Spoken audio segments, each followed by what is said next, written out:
Get your free copy of the complete tutorial at www.teachucomp.com/free.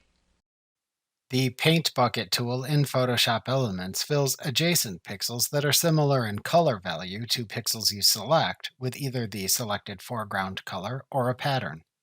To use the Paint Bucket tool in Photoshop Elements, click the Paint Bucket tool in the toolbox. At the left side of the Tool Options bar, then click a button to set the type of fill to apply when using this tool. The fill defaults to using the foreground color fill. Alternatively, if you select the Pattern Fill button, then use the pattern drop-down that appears to the right to select which pattern to use for the fill.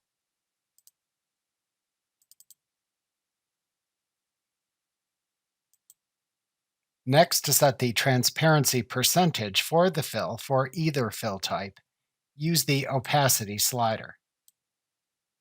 Then use the tolerance slider to set a value from 0 to 255.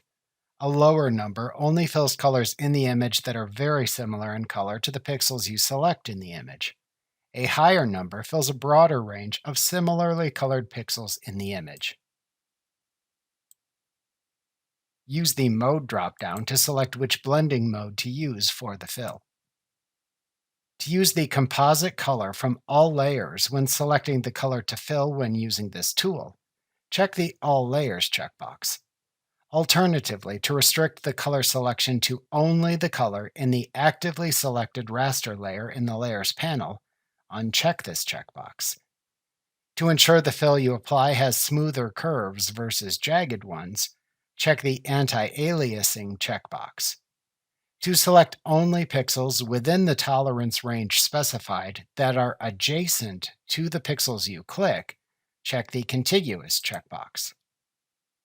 To then apply the fill, place your mouse pointer over the pixels within the image that are the color that you want to replace with your currently selected fill, and then click to apply the fill to those pixels.